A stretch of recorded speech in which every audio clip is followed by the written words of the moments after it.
Hi, welcome to Introspection with Jeff. I'm sorry about the lighting. I did, as a matter of fact, today buy a 6 foot tall floor lamp, but I just got home from my second job.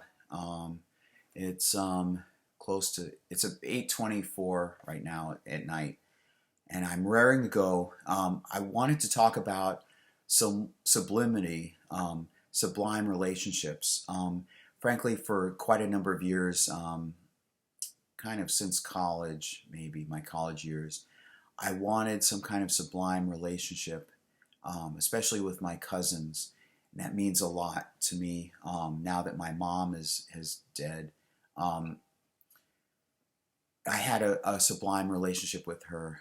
Let me describe what sublime means. Um, it means there's a phrase sublime, from the sublime to the ridiculous, which my mom would often jokingly say, joke around about. Sublime means something that's elevated to some significance and some depth and some kind of bonding and um, that should give you a picture of what sublime is. It's the opposite of ridiculous, something very important and paramount and significant. So I wanted some kind of relationship that's sublime, and that could be in the form of a relationship with a woman, could be in the form of a friendship with or kinship with cousins and relatives, could be friendship. Um, I have somebody close that guy. I probably mentioned him before that his house burned down, and I helped him after the house burned down. He's the one that I met in 1993 because I needed to get a lift to go to believe it or not, a lecture given by an author on UFOs at Cornell over 2 days or two evenings. So I needed a ride, and he drove me over there. It's from Syracuse, and it was in Cornell, which is in Ithaca. So it was a ride, a good long ride, and from that we got to know each other, and we found a lot in common. We thought along similar lines, and he's helped me out when I was in and having hard times, and even sometimes emotionally hard times. And I hope I've helped out him to the same degree that he's helped me. Um, but I wanted to talk about my craving for some kind of sublime relationship, like especially with my relatives, my cousins. Um, I've I felt saddened today that and lonely that it's been a long while since I've had any contact with them.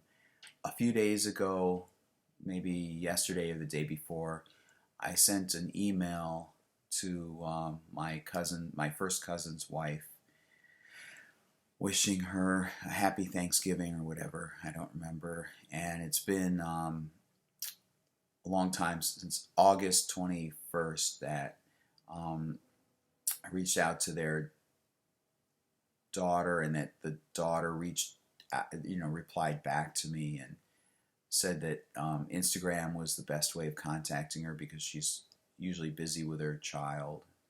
Her, I think it's 2-year-old or 3-year-old child, something like that. Um, it's been since August 21st, and I sent a couple of subsequent texts, updating her on what I had been doing. Like, happy, as much as I felt lonely, I wanted to remain positive because I figured that would go further, and that would get that would have more of a likelihood of getting a response from people. And it just says sent. It doesn't say seen, which thankfully there's that, which implies heavily that she hasn't even seen my texts. I don't know what's going on, but I've never had I've never met any of them in person, I've only met my uncle twice in my life, and that was one when he drove over to be at my bar mitzvah when I was about 13 or something in 1990, and the other time was when I was about to go to Israel, and I was at the JFK airport. He lived in New York City, so it was basically a drive over for him to the airport to meet me. And that was in '92, so that was about 2 years apart from each other. But and then I talked to them over the phone one time while he was watching, not Edgar Bergen, who the heck? He was watching Victor Borga. Um, that was nice. He took time out of watching Victor Borga to talk to me. A little sarcasm there. But no, what bothers me is that now I guess I have to have faith and I have to trust that my cousin really meant that he does want to keep in touch, and that I'm not the black sheep of the family. I asked him in our last phone call whether I was, and he said no. And he's mentioned the few times we've spoken, he's mentioned and kind of hinted that he'd like to keep in touch. So I sent an email today, and today at around 3 o'clock, and there's been no reply. And so I figured I would leave a voicemail message either tonight or tomorrow. But Thanksgiving is coming up, and that's certainly been on my mind. It's probably why, or one reason why this has come up now. For several years, Passover and Thanksgiving, it's been a craving wish. It's been on my bucket list to have a dinner with my relatives. And it does mean something. That's where I get Sublime, that desire for some sublime relationship. And I wanted to talk about the fantasy that I have about them. I fantasize that my cousin, I know my cousin had been a manager at a stock brokerage, and I fantasized, and he wrote a book, academic research book, like proposing a new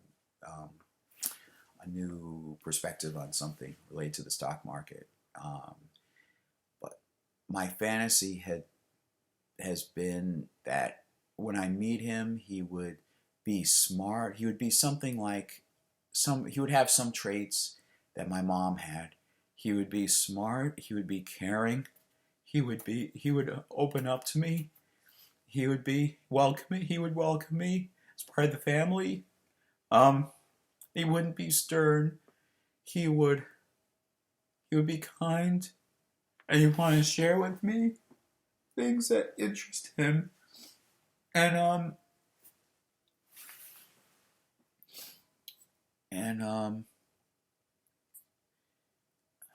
he would, I guess I imagine him smiling and being human and being part of the Singer family. And same thing with his wife. And I picture his son, who's, I guess, about 30 something, I'm guessing, being smart too, and being open-minded, and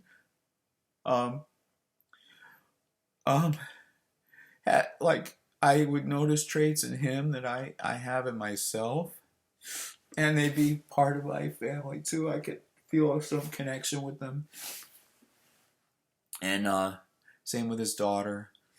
I mean, the same thing with his sister. I mean, my cousin's daughter. And anyway, and then I fantasized I imagined them sitting around the table, a round dinner table with a turkey or with like Passover. Look up if you don't know much about Passover. It's a very big deal. It's a very big family. I see Thanksgiving, some parts of Thanksgiving, the feeling of Thanksgiving in Passover dinner. I've wanted that since college, really since my college years. Um, I want to talk about Sublime relationships themselves. Um, I've had that. My close friends have had Sublime with relationships with me. At least I've had Sublime relationships with them. Close friends. I have close friends and I have acquaintances, and that's about it. Um, I have acquaintances that know me and we've chatted and so forth, and then I have close friends. So there aren't that many demarcated. There aren't that many tiers in terms of people I know. Um, and what I mean by sublime is that I kind of, almost on an intimate level, I know, um, like there's something more to the universe in terms of our connection between each other. There's something like in the universe. There's like something almost beyond physical senses. That's what I mean by sublime, or sublime relationship or friendship. And again, like I've said before, I feel like I'm not going to find a girlfriend either. Much like, especially one that I could have some kind of relationship like that with. So Thanksgiving, I feel like I'd be alone. I wanted to mention another thing that was concerning to me. This friend, I probably mentioned it before. He's gay, and he shortly after I went back to Temple in 2002, I started going to Temple specifically to find a girlfriend. I mean, somebody Jewish. Um, I would go to Friday night services and then Saturday morning services. And one of those Saturday morning services, I met Bruce. Um, and so, um, so then we got to be friends. And I think he had more of an attraction to me than I was friends with him. I enjoyed um, I enjoyed enlightening him on things, and he it always I always felt awkward when he would um, think of me in like a romantic way, like hugs and so forth. Um, all he would do, well, he would hugs and um, close hugs and so forth. Um, but I, I, I felt frustration because I was trying to find a girlfriend, and here he is stepping in, and it's like rubbing it in, like it's like rubbing salt into the wound. I'm trying to find a girlfriend, and here he's making, in some sense, making advances on me. And so anyway, we've like started communicating again, and he this past week uh well anyway so, earlier, I think in the weekend, this past Sunday, I think, I cross-dressed. For whatever reason, there was some reason for it, and so he texted me, or he sent me an email, something like that, and he said, "Oh, there's an organization for people in this rainbow spectrum, whatever you want to call it, LGBT, bunch of letters, you know what I'm talking about." Um, and there's a Zoom session, and so if I'm interested, here's the Zoom information to be able to hook up and start, join the session. And oh, well, I'm already dressed up. I could fix my makeup and so forth. And I've been very proud of myself, getting my look to be just close, like as passable as possible. And it's a really fun challenge to be able to do that. There was a video actually I saw on YouTube. I should have mentioned this earlier, but there's a video on YouTube. I don't remember the specifics, but maybe somebody can find it. Basically, there was a guy who underwent an experiment. He went to some, I suppose, specialists who could be able to do it, to make a mold of his face and then make like a mask, like a feminine, to feminize his face. And then he went through some training to be able to learn how to walk more like in a feminine way. And they basically made a costume for him to make him come across as a woman.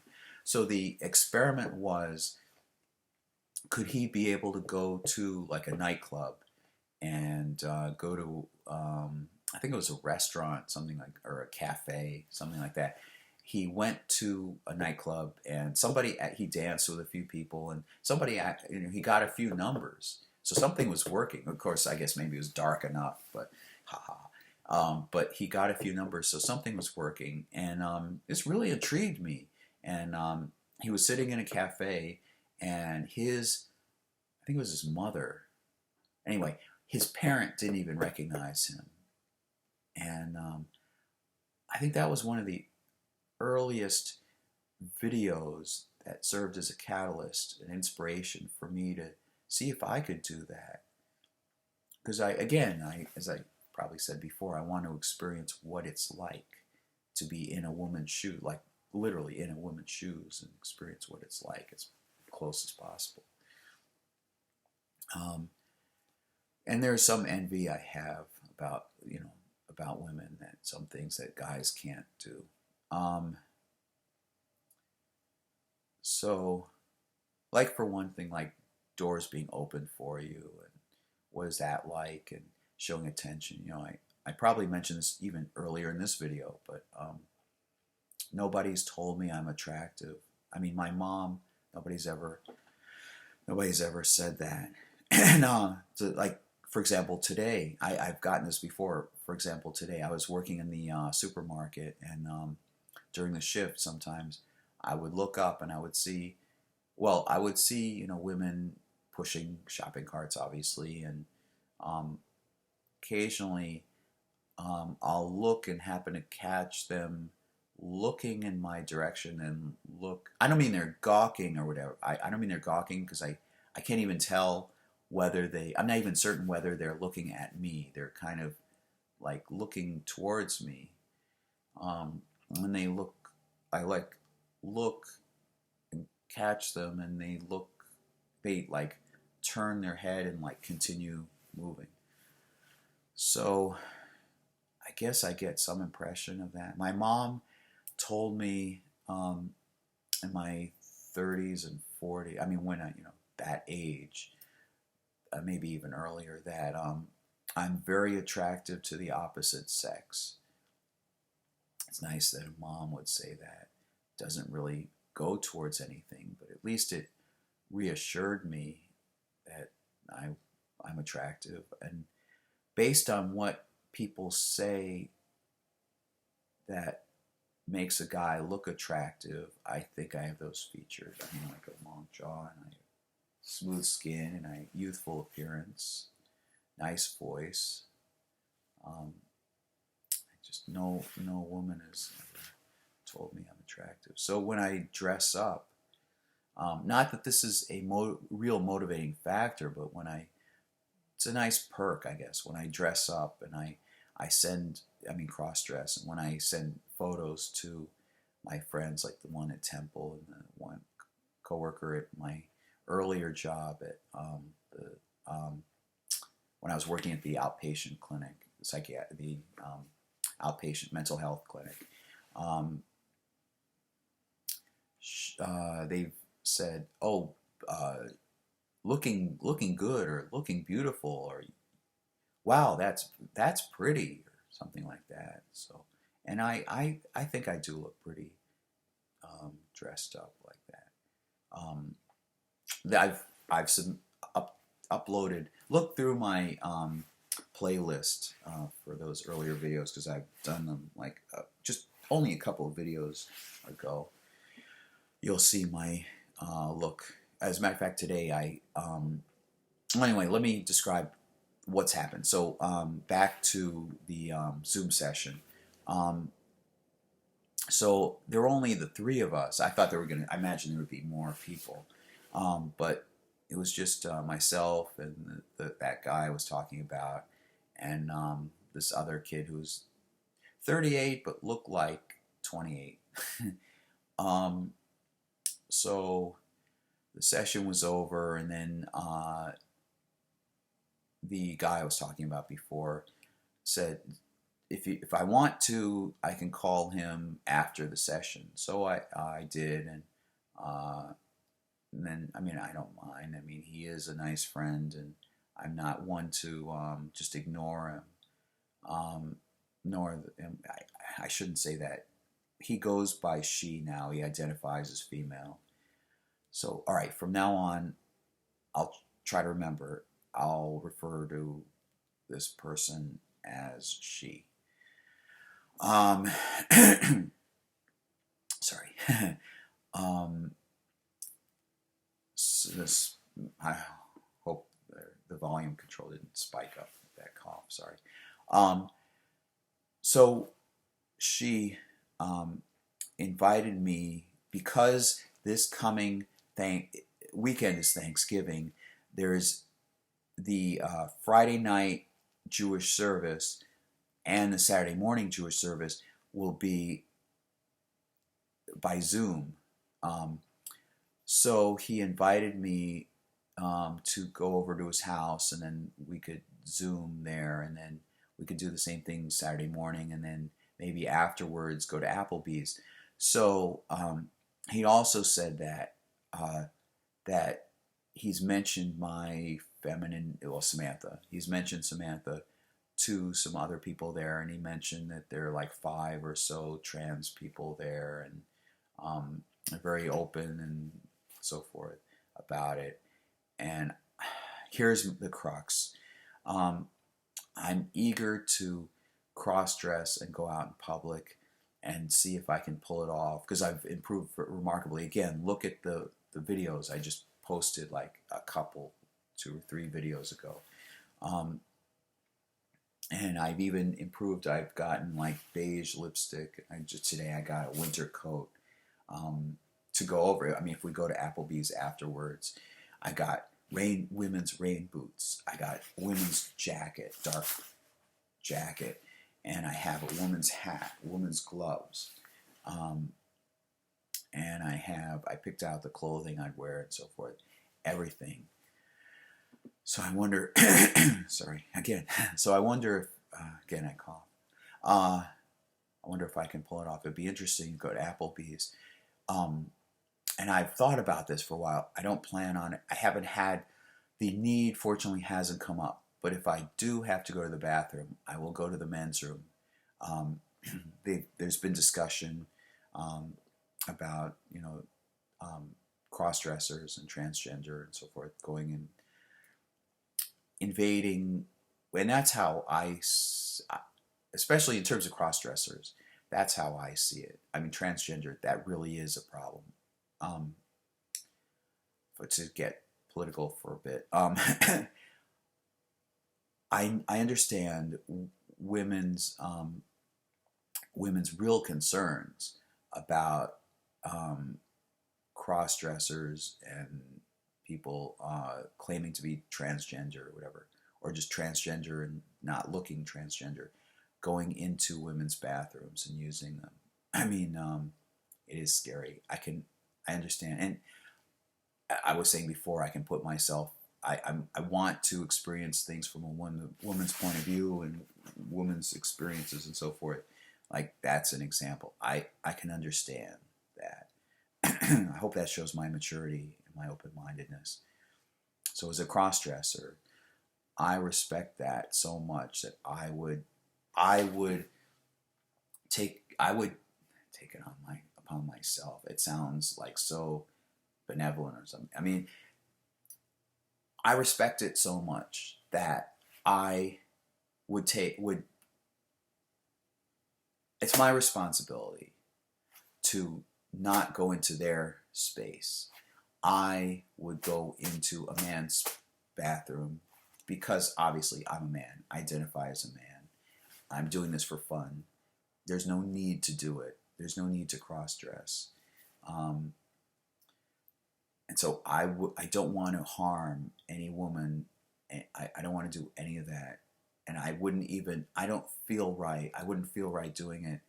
I would feel like I'm invading. I, I have a conscience. I just would not do that. Um, in a perverse way, I also thought, I wonder if I look so good. I mean, so passable. Well, so good too, but so passable that if if I asked like where the bathroom is or something, or if I started to go into the men's room, would they react to me as if I were a woman in the wrong bathroom? I mean, that would be a compliment. I mean, that'd be a real big compliment. Wow, it shows I'm on. You know, I'm getting there. I'm getting there. So anyway, but regardless of that, I would go into the men's room. It probably wouldn't come up anyway. Hopefully, it hasn't come up yet. Anyway, um, so so this bothers me. Am I playing into her hands? This person I've been talking about. Would I be playing into her hands because she would see me as cross-dressed, and I don't think she's capable of understanding the difference between a cross-dresser who's doing it for fun, who identifies as male, who's heterosexual, who is attracted only to women, cross-dressing. Because before, I didn't even mention cross-dressing, but before I've mentioned like heterosexual relationships, and I'm wanting to find a girlfriend, and I just other things I can't think of it right at the moment. Um, he didn't seem to be able to understand those things. Like it didn't click. It didn't jive. It was like he was on another planet trying to. He couldn't figure it out. I don't think he really. In some sense, I don't think he wanted to figure it out. My sense, it seems there are some parts of him that are jaded, or at least maybe he's changed. I'm sorry, maybe she's changed. Um, but at the time, she was jaded, had some aspects of jadedness, and I enlightened her, and she opened up and so forth. Um, but so that bothers me. That concerns me. Um,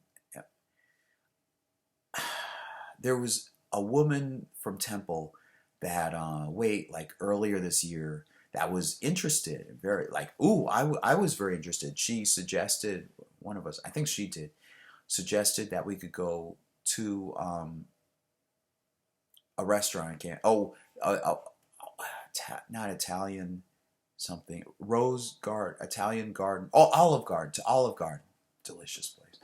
Olive Garden, and I could cross dress and so forth, and we could sit down, and her. I think I mentioned this before. Life got in the way, and she had like relatives coming over to visit, and who knows what. So that didn't work, and I suppose it's best in the long run that that didn't work because I'm sure I'm much more passable now than I was then, and I'm working on my voice, feminine voice. Um, so this my desire, my acquiescence to going with him to Applebee's or whatever after Saturday morning service might be in part to fill that void left by the opportunity, the suggestion of going with her to Olive Garden. So I feel lonely about not having someone significant, not having a girlfriend. It's Thanksgiving coming up. I don't know if I'll ever have contact with my relatives, and I'll have to be firm with him. I'll have to tell him that I'm cross-dressing. Only it doesn't mean it doesn't indicate anything about my sexuality or identity, sexual identity or what. And if he doesn't want to be my friend, or if he acts confused and feels hurt from it, which sounds like something similar to what's happened before, and he just breaks off friendship, then fine. I was at least honest and open, and I told him. So anyway, I think I covered everything. If not, I'll cover it in a future video. Thanks.